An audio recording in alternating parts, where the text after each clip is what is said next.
রান্না যদি ভালো হয়, খাবার খেতেও আগ্রহ লাগে। নমস্কার, আমি স্বপ্না। দেশ এবং দেশের বাইরে যে যেখান থেকে ভিডিওটি দেখছেন, আপনাদের সবাইকে অনেক অনেক শুভেচ্ছা। স্বপ্নাস ব্লগে সবার আমন্ত্রণ। প্রতিদিনের মতো নতুন একটি পর্ব সাজানোর প্রয়াস করছি। আমাদের ঘরোয়া রান্নাবান্না, খাওয়া দাওয়া এইসব বাস্তব চিত্রগুলি নিয়ে। আশা করছি আপনাদের সবার ভালো লাগবে। তাই অনুরোধ রইল, পর্বটি প্রথম থেকে শেষ পর্যন্ত দেখুন।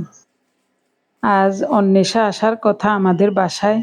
ও কলমি শাক খুব পছন্দ করে, তার জন্যই এক মুঠো কলমি শাক এনেছিলেন। শাকগুলো পরিষ্কার করে বেছে কুটে ধুয়ে এখন কুচিয়ে নিচ্ছি। আজ রান্না হবে কলমি শাক ভাজা, সজনে ডাল আর রুই মাছের কালিয়া। সকাল সকাল রান্নাঘরে চলে আসলাম। 10টার আগেই রান্না সেরে নিতে হবে, পার্থ খেয়ে অফিসে যাবে। রান্নার জন্য সব কিছু কেটে কুটে ধুয়ে একেবারে রেডি করে নেব। তারপরেই 3 চুলায় রান্না বসাবো, তাহলে অল্প সময়ে রান্না হয়ে যাবে। ওয়াটার হিটারে জল ফুটিয়ে একদিকে ভাত আরেকদিকে ডাল বসিয়েছি। সাথে সাথে বলক এসে গেছে। এরপর চুলাটা একেবারে ডিম করে ঢাকা দিয়ে রেখেছিলাম। অল্প সময়ের মধ্যে ডালগুলো সিদ্ধ হয়ে গেছে। এখন স্বাদ মতো লবণ, কেটে রাখা 3টা কাঁচামরিচ, একটা তেজপাতা, হাফ চা চামচ হলুদ দিয়েছি। ভাত হয়ে গেছে, ভাতের মাড় গেলে নেব। আপনি যদি আমাদের চ্যানেলে নতুন হয়ে থাকেন, সম্পূর্ণ পর্বটি দেখার পর যদি একটু ভালো লাগে, আমার অনুরোধ রইল চ্যানেলটি সাবস্ক্রাইব করে আপনার মূল্যবান মন্তব্যটি লিখে জানাবেন। ফেসবুক থেকে ভিডিওটি দেখে থাকলে পেজটি ফলো, লাইক, শেয়ার করে আপনার মূল্যবান মন্তব্যটি লিখে জানাবেন। যে কোনো গঠনমূলক মন্তব্য করতে পারেন, কোনো সমস্যা নেই। আমি আপনাদের সকল মন্তব্যের উত্তর দেব। ডালও সিদ্ধ হয়ে গেছে, ঘুটনি দিয়ে একটু ঘুটে দিলাম। সজনে ডাঁটাগুলো কেটে ধুয়ে পরিষ্কার করে দিয়ে দিলাম। প্রথমে ডালে ফোড়ন দেব। অল্প সরিষার তেলে 5 ফোড়ন দিলাম। 5 ফোড়নটা একটু ভাজা হলে তারপরে দিব কুচানো পেঁয়াজ।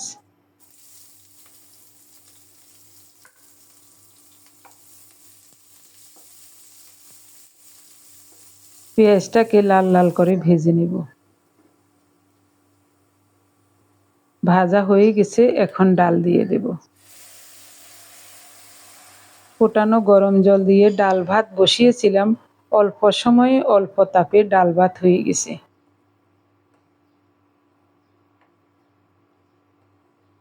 ঢাকা দিয়ে 2 মিনিট ফুটিয়ে নেব, তারপরে ডালটা নামিয়ে নেব। খুব সুন্দর মতো সজনে ডাল রান্না হয়ে গেছে, নামিয়ে নিচ্ছি।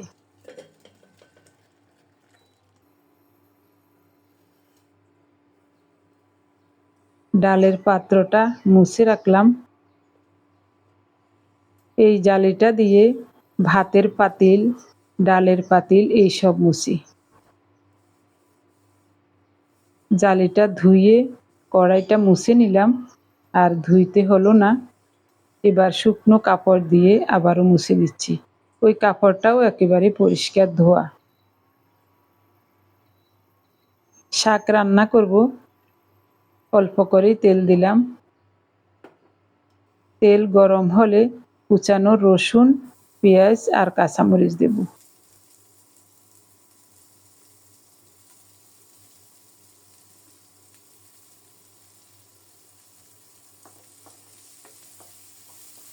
নেড়ে চেড়ে একটু লালচে করে ভেজে নেব। ভাজা হয়ে গেলে কুচানো শাক দিয়ে দেব।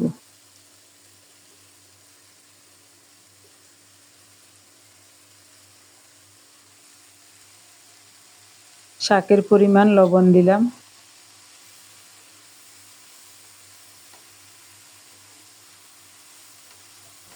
ভালোভাবে নেড়ে চেড়ে শাকের সাথে সব মিশিয়ে দেব।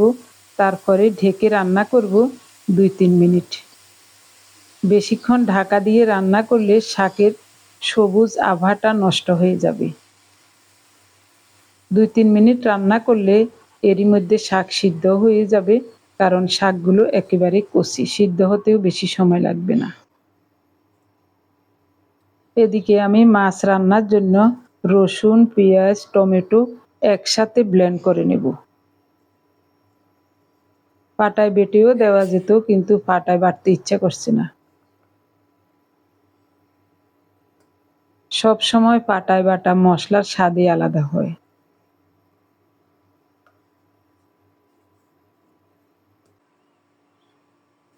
এরই মধ্যে শাক হয়ে গেছে খুব সুন্দর মতো।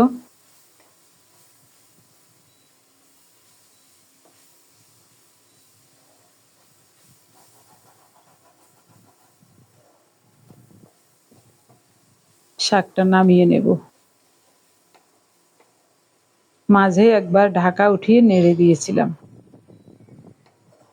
খুব সুন্দর মতো শাক রান্না হয়ে গেছে।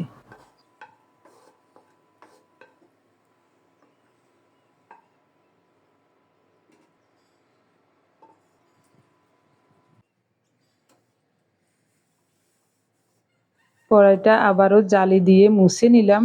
এরপরে শুকনো কাপড়টা দিয়ে ভালো করে মুছে নিচ্ছি। শাকের রংটা দেখুন কত সুন্দর লাগছে। কড়াই ভালো করে গরম হলে মাছ ভাজার জন্য তেল দিচ্ছি। গতকাল রাতে সৌরভ এবং পার্থর জন্য গোল গোল করে আলু ভাজা করেছিলাম। একটু তেল রয়ে গেছে কড়াইতে, ওই তেলটা টেনে দিয়ে দিলাম। মাছে লবণ, হলুদ, সামান্য গুঁড়ো মরিচ দিয়ে ভালো করে মাখিয়ে নেব। রুই মাছের পিসগুলো লবণ মাখিয়ে ভালো করে ধুয়ে নিয়েছিলাম। খুব সুন্দর মতো মাখিয়ে নিয়েছি। তেলও যথেষ্ট গরম হয়ে গেছে। এখন মাছের পিসগুলো দিয়ে দেব।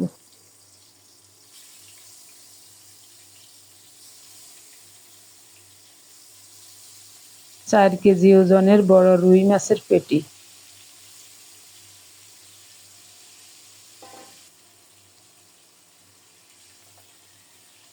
উল্টে পাল্টে মাছের পিসগুলো মোটামুটি লালচে করে ভেজে নেব, তবে বেশি মচমচে করব না।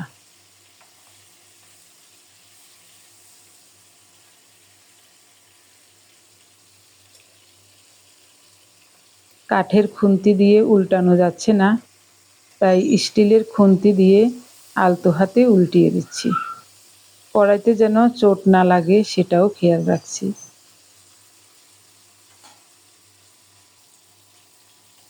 খুব সুন্দর মতো মাছের পিসগুলো ভাজা হয়ে গেছে, এখন উঠিয়ে নেব।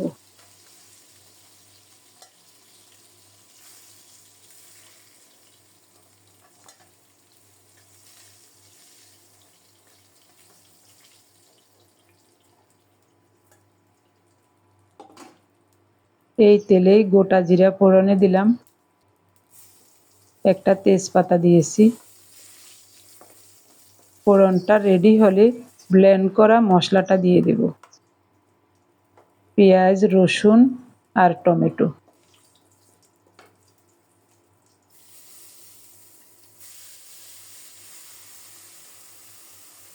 আমার একটু বোকামির কারণে কিছুটা মশলা নষ্ট হয়ে গেছে। মশলাটা ব্লেন্ড করা হয়েছে কিনা ঢাকা উঠিয়ে দেখেছিলাম। এরপরে আবার ঢাকা দিয়ে সুইচটা অন করার সাথে সাথে কিছু মশলা ছিটকে পড়ে গেছে। একেবারে আমার গাও ভরে গেছে।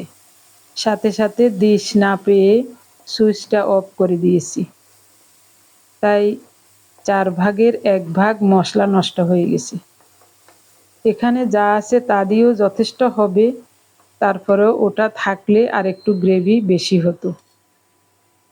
বাটা কাঁচামরিচ,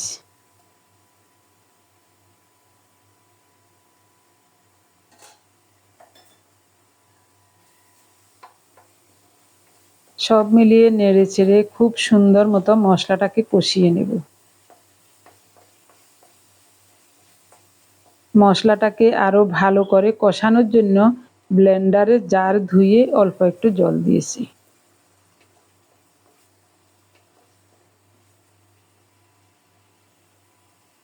হাফ চা চামচ হলুদ গুঁড়ো, হাফ চা চামচের কম গুঁড়ো মরিচ দিয়েছি একটু রঙের জন্য।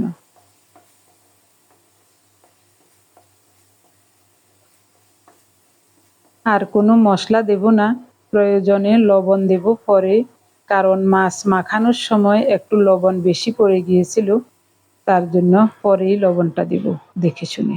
মশলাটাকে মনের মতো কষিয়ে নিয়ে ফোটানো গরম জল দিয়েছি, আরও একটু জল দেওয়া লাগবে।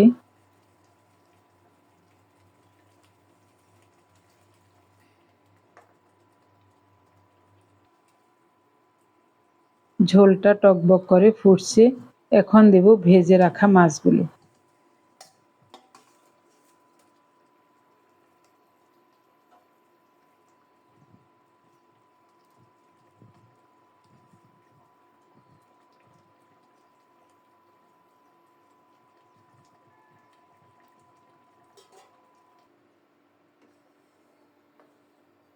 ভালোভাবে মিশিয়ে দিলাম। ঢাকা দিয়ে 2-1 মিনিট রান্না করব। এরপরেই দেব কয়েক টুকরো সজনে ডাঁটা। সজনে ডাঁটা আগে দিলে বেশি সিদ্ধ হয়ে যাবে, তার জন্যই এখন দিচ্ছি। এবার স্বাদ মতো লবণ দিয়ে দেব।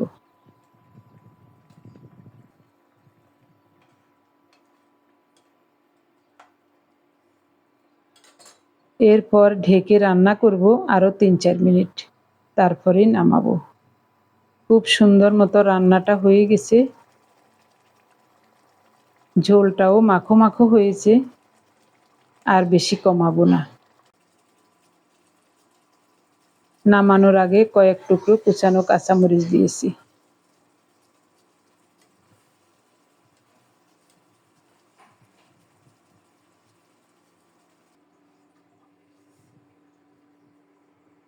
খুব সুন্দর মতো রান্না হয়ে গেল রুই মাছের কালিয়া। মাছের কালিয়াতে সাধারণত টক দই ব্যবহার করা হয়। আমার ঘরে আজ টক দই নাই, তাই আমি একটা টমেটো দিয়েছি।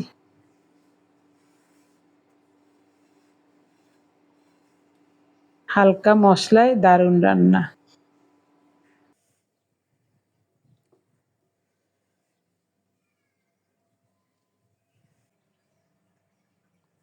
কত যে ভালো লাগছে, কত লোভনীয় লাগছে দেখুন।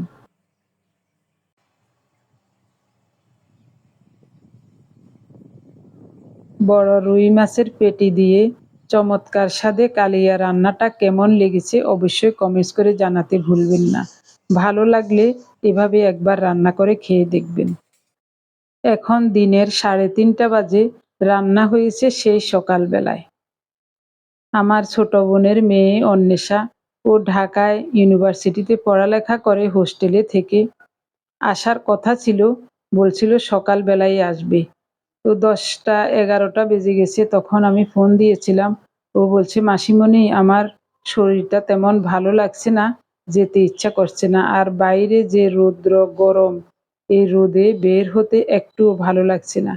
পরে একদিন যাব মাসিমণি, আজ আমার শরীরটাও বেশি ভালো লাগছে না, শুধু ঘুমাতে ইচ্ছা করছে। ওকে বারবার অনুরোধ করেছিলাম, বলছে মাসিমণি আমার যেতে মোটেই ভালো লাগছে না, বলছিলাম যাব কিন্তু যেতে পারবো না। তখন আমি বললাম, তোর জন্য আমি রান্না বান্না করেছি, তুই আসবি না? আমার কাছে যে কত খারাপ লাগছে। ও বলছে, মাসিমণি কোনো সমস্যা নাই, আমি একদিন হঠাৎ করে চলে যাব দেখবি।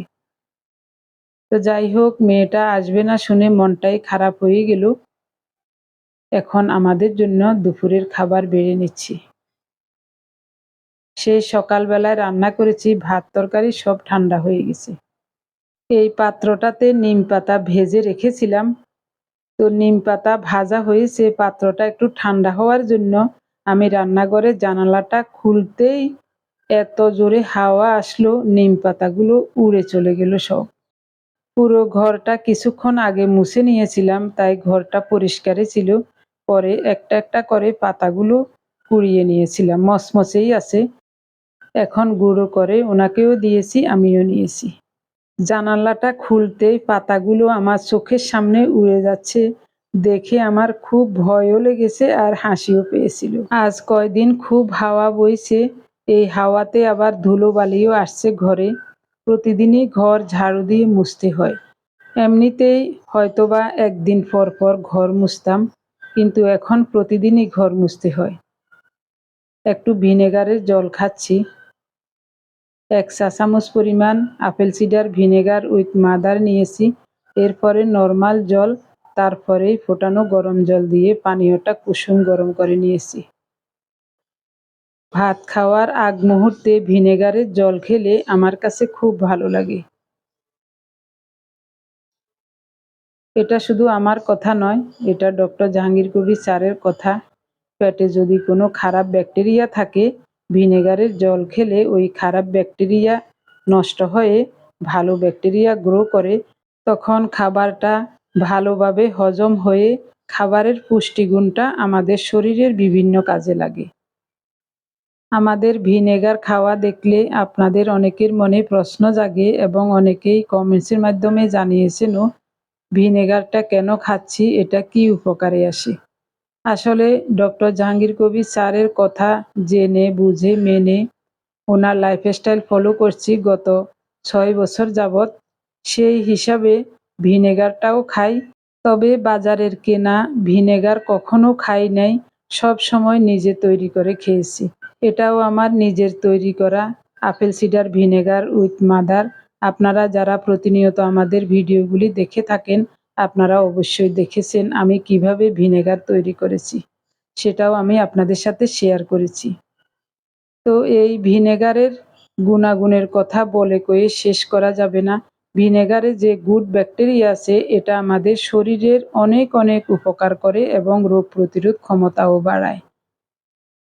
যেমন হঠাৎ পেটে হজমের সমস্যা হয়েছে বা পেটে ভুটভাট করছে, মন খারাপ লাগছে, তখন যদি 1 চা চামচ apple cider vinegar with mother কুসুম গরম জলের সাথে মিশিয়ে খাওয়া যায়, সাথে সাথেই পেটের সমস্যা দূর হয়ে যায়।